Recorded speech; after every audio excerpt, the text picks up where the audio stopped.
Hoje estamos indo para o nosso 10º vídeo, pessoal. 10º vídeo de como reformar um banheiro. Se você ainda não viu os vídeos anteriores, vai lá no meu IGTV e assista. Tá? Eu tô fazendo uma sequência de passo a passo de como reformar um banheiro. Então eu começo desde o início e vou falar sobre várias coisas ainda, tá ok? Corre lá e assista. No vídeo de hoje a gente vai conversar sobre as bancadas. Bom, as bancadas são vários os materiais que a gente pode estar utilizando. Os mais comuns são os granitos e os mármores, até por conta do preço, tá? Para falar rapidinho, o granito é uma pedra bem recomendada para pia, tanto de cozinha quanto de banheiro, porque ele é uma pedra que não é muito porosa, ou seja, não absorve muito a água, tá certo?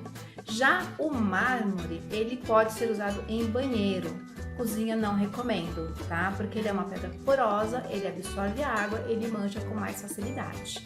Mas existem outros materiais que podem ser usados na bancada, como madeira, vidro, marmoglass, nanoglass, silestone, quartzo, concreto, enfim, vai da criatividade e do projeto. Mas hoje eu não vou falar sobre os materiais. Vou falar dos cuidados que você tem que ter na hora de pensar a sua bancada e na hora de instalar a bancada. Existem algumas dimensões que são padrões, mas não é regra geral, tá? A gente costuma calcular a altura de uma bancada de 85 a 90 centímetros do chão, mas isso não é regra, tá, gente? Não é obrigatório. O que a gente faz? A gente vai analisar o usuário. Se essa pessoa tem uma estatura muito alta ou muito baixa, a gente faz em função dele, porque tem que ficar confortável para ele, para quem está usando essa bancada, tá? Esses 85 a 90 centímetros é uma média, uma referência para você poder dimensionar essa bancada. Mas isso funciona para a grande maioria das pessoas que têm a estatura mediana, tá? Que é o nosso padrão, né, brasileiro, tá bom? A gente também tem que pensar qual é a cuba que a gente está usando.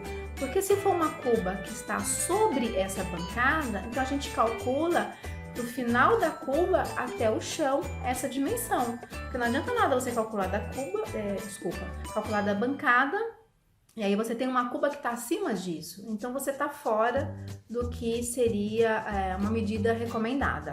Quanto à profundidade dessa bancada, também vai depender de alguns fatores. Modelo de cuba, modelo de torneira. Quer um exemplo? O caso da torneira. Se for uma torneira que fica atrás da cuba, né? Então você tem aqui a cuba e você tem ela ali atrás, com os misturadores e tudo mais, você precisa ter uma distância entre a borda da cuba até o frontão, a parede, para você poder colocar essa torneira. Geralmente 10, 12 centímetros comporta bem uma torneira. Aí você tem mais espaço que a cuba ocupa e mais uma borda na frente de pelo menos 8 centímetros, que é uma dimensão que deixa estruturada essa pedra. Imagine transportar essa pedra, você pode trincar justamente nessa posição, tá? Então a gente tem que tomar alguns cuidados com relação à profundidade. Mas uma média também que dá para vocês pensarem é a profundidade de 55 centímetros, 60 centímetros, tá certo? Mas a gente também tem que levar em consideração a circulação que tem em volta dessa bancada, porque essa circulação de quem está usando esse banheiro tem que ser uma boa circulação. Você não pode ficar batendo, se encostando nas coisas. Então, às vezes, a gente faz uma bancada que tem uma medida diferenciada por conta dessa circulação. Daí é uma bancada especial, uma bancada geralmente sob medida, tem um desenho de cuba, enfim, tá? Ela já é diferente do que seria, o mais usual, o mais convencional. Só um parêntese para vocês entenderem. Então a gente tem a pedra da cuba, tá? Geralmente a pedra tem 2 centímetros, mas para ficar bonito a gente faz uma saia, que é deixar um engrosso na frente, para parecer que a pedra é mais grossa, tá? O mais simples, né, seriam os 4 centímetros, que é os 2 centímetros da pedra, mais 2 centímetros de sainha, ficaria 4 centímetros. Mas se você aumenta isso, você deixa a pedra mais bonita, tá? Você valoriza muito mais essa bancada. Então a gente trabalha às vezes com 10 centímetros, 12 centímetros, tá? 7, são medidas que ficam bem bacanas, tá? Outro detalhe também é o frontão. O frontão o que é? Aquela pedrinha que fica entre a bancada e a parede, que até forma aquela afetação e protege a parede da umidade, da água que por acaso possa cair em cima da bancada, né? Para não escorrer, não juntar língua, essas coisas todas na parede, tá? Não dá infiltração. Então, esse é o frontão. Esse frontão também é bonito você trabalhar ele com uma altura mais alta, né? 10, 15 centímetros. Mas aí vai depender da cuba que você está trabalhando. Se você coloca uma cuba de sobrepor, é legal você fazer um frontão maior, tá bom? Porque daí deixa a peça mais bonita e protege muito mais, tá? Se é uma cuba de embutir, aí você não precisa de um frontão tão largo assim, uns 10 centímetros já tá bom. A não ser que você queira valorizar o espaço, a não ser que o projeto fique melhor um frontão mais alto, enfim. Aí são questões de projeto, tá? Mas para entender, então, você tem a bancada, você tem a saia dela na frente e você tem o frontão, que é o que está encostado entre a bancada e a parede. Vamos lá, sobre a instalação da bancada, alguns cuidados devem ser levados em conta. Primeiro, mais uma vez eu falo da importância do projeto, tá? Tendo o projeto de hidráulica, você sabe onde está passando a tubulação. Então você mostra esse projeto para o instalador, para o marmorista, ele vai fazer os recortes de uma maneira correta, evitando que fure algum cano, que corte, que dê algum vazamento, enfim, tá? Ele vai estar preparado porque ele sabe onde está essa tubulação. Então ele consegue cortar a parede de uma maneira que não atinja essa tubulação, tá? Bom, primeiro, antes de instalar a pedra, né, visto o projeto de hidráulica e tudo mais, o que o marmorista vai fazer? Ele vai fazer a marcação na parede da altura que vai ficar essa pedra. Então ele vem, ele risca, ele põe no nível, né? Aí ele risca toda a parede, vai lá com uma maquita e ele corta essa parede, tá? Geralmente de 1 a 2 centímetros. É um corte bem pequeno, nada profundo, mas é o suficiente para embutir essa pedra. Então a pedra vem, ela entra 1 centímetro, 2 centímetros mais ou menos aqui na parede e ela fica embutida aqui na parede. Só que só isso não é suficiente para segurar uma pedra, tá? Pensa bem, você tem 1 ou 2 centímetros dentro da parede e você tem mais 58 centímetros, 53 centímetros para fora de balanço. Isso não é suficiente para segurar. Então é preciso que a gente embuta nessa parede também umas grapas.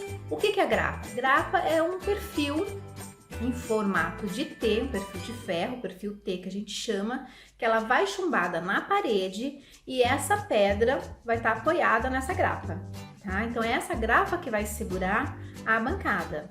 Fica tranquilo porque essa grapa segura assim, não tem necessidade de colocar nenhuma mão francesa, não tem necessidade de fazer pezinho, nada disso, a grapa segura. Alguns casos a gente não consegue colocar grapa, se for parede estrutural, se for parede de gesso, aí a gente não consegue estar chumbando porque a gente não pode perfurar.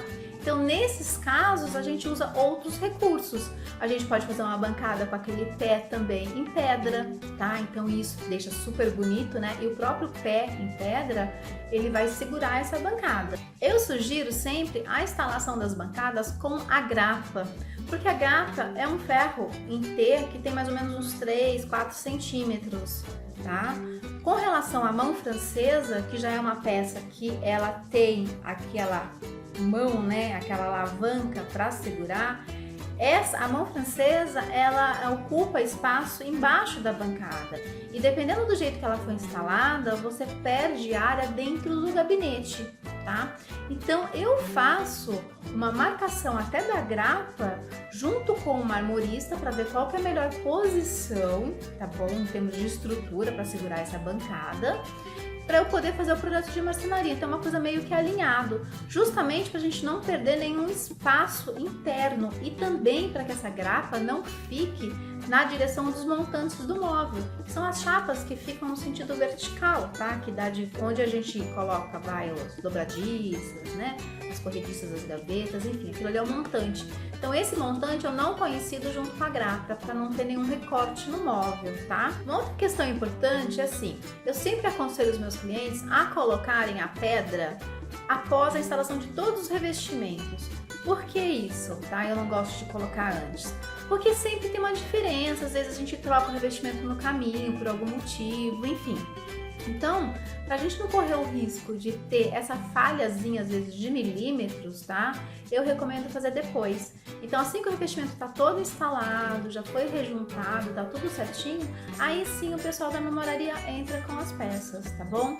E nesse momento que a gente entra também com a colocação dos bits, né, dos baguetes que vai ali embaixo da folha da porta, né, e os baguetezinhos que vai no box. A gente deixa isso preparado lá quando a gente vai fazer o contrapiso, tá bom? Porque é lá que a gente faz a impermeabilização, porém essas peças são colocadas após a instalação dos revestimentos, ou até pode ser feito junto, tá? Você pode instalar os baguetes até junto com o piso, você faz em conjunto isso. Mas, se não der para fazer junto com o piso, eu faço agora junto com a instalação das bancadas.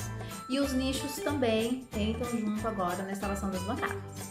Outra questão que muitos me perguntam é o seguinte: o que vem primeiro, o gabinete ou a pedra, tá? Gente, particularmente, eu prefiro instalar as pedras antes, tá? Eu prefiro fazer toda essa parte de sujeira antes de entrar com os materiais mais finos. A marcenaria é um produto feito sob medida, né? E que risca com facilidade. Então é assim, pensa bem, você vai lá e instala o gabinete, aí você vai cortar depois a parede com maquita, isso vai levantar pó, isso vai sujar o seu móvel, vai cair argamassa porque é chumbada essa peça, fica mais difícil a instalação, tá? Sem contar que assim, esse pó nas ferragens pode danificar as ferragens. Então eu aconselho a fazer toda essa instalação primeiro, faz as pedras, depois de tudo pronto, aí sim você entra com o gabinete, tá? Então eu faço a parte suja primeiro. Olha só, assim que finaliza a instalação da bancada, mesmo a gente tendo a grapa ali embaixo da bancada, é colocado umas escoras de madeira, tá? Não se assustem, tá, gente? Eu tenho cliente que fica assustado e fala: nossa, mas eu tô com essa escora, então significa que a minha pedra não tá bem fixada? Não é isso. Pensa assim, você acabou de instalar, a argamassa ainda tá mole, né? Ela tá molhada, então ela não segura o suficiente para deixar sem a escora. Então a gente deixa uma escora ali embaixo, aproximadamente por 24 horas. Eu até gosto de deixar um dia a mais, tá? Por garantir. E aí depois sim é que a gente pode tirar, tá bom? Mas é uma medida de segurança. Apenas segurança para não correr o risco, né? Como a argamassa tá mole, disso daí cair e quebrar a pedra, danificar o piso e tudo mais, tá? Uma outra dica que eu dou para vocês é o seguinte: se vocês moram em prédio, o banheiro é muito grande, tem uma bancada muito grande, você tem que pensar na logística disso. Como é que você vai subir essa pedra lá no apartamento? Então é aconselhável vocês darem uma olhada primeiro no elevador de serviço para ver se essa pedra cabe lá dentro, ou então andar, né, todo o percurso pela caixa de escada para ver se você consegue fazer esse trajeto, se não tem nada que impeça, porque um andar às vezes pode ser diferente do outro, pode ser que tenha algum elemento ali que atrapalhe. Então você tem que fazer esse percurso para ver se é possível. Se não, você tem que pensar no içamento dessa peça. O que é o içamento? Também você vai contratar uma empresa que faz esse serviço, ela vai prender a sua peça com cordas e ela vai subir por fora do prédio. Tem que ser profissional habilitado, empresa especializada nisso, tá? Não vá meter a besta e fazer sozinho isso, que é sério, os riscos de segurança ali são sérios. Então, é uma questão que vocês têm que avaliar e ver como é que vai resolver isso, tá bom? Mas veja isso em projeto. Às vezes você pode dividir essa pedra, às vezes você cria um elemento numa emenda ali que não fique feio, né? Que valorize mais ainda a peça e você consiga subir em partes, tá? Então, tudo isso se estuda em projeto antes. Uma outra dica que eu vou dar para vocês é o seguinte: as pedras, mesmo o granito, que é mais resistente, ele é menos poroso, tá? Elas mancham com o tempo, elas absorvem a gordura. Então, se você usa uma pedra clara, eu recomendo impermeabilizar essa pedra, tá bom? Tudo bem que é banheiro, né? Diferente de cozinha, não tem tanta gordura assim, mas é relativo, tá? As mulheres usam muitos cremes e os cremes têm um tipo de gordura no meio, né? Os produtos químicos e tudo mais. E isso pode se manchar. Então pode acontecer às vezes de você pegar um produto, ele escorre pelo frasco, né? Aí no topinho, na bundinha do frasco, fica aquela voltinha assim, você apoia na bancada. Quando você vai tirar, tá aquela voltinha ali, tá? E aquela voltinha pode não sair mais. Tá bom? Então assim, eu recomendo todos os meus clientes a impermeabilizar as pedras, sendo clara todas elas. As escuras acontecem a mesma coisa, só que porém não mostra tanto. As pedras escuras já não deixam essa marca tão visível, né? Então, nem sempre a gente impermeabiliza, mas as claras com certeza. Procure impermeabilizar, porque você não vai se arrepender disso depois, tá? Bom, o que eu tinha que falar sobre bancadas é isso. Espero que vocês tenham gostado e a gente se vê no próximo vídeo.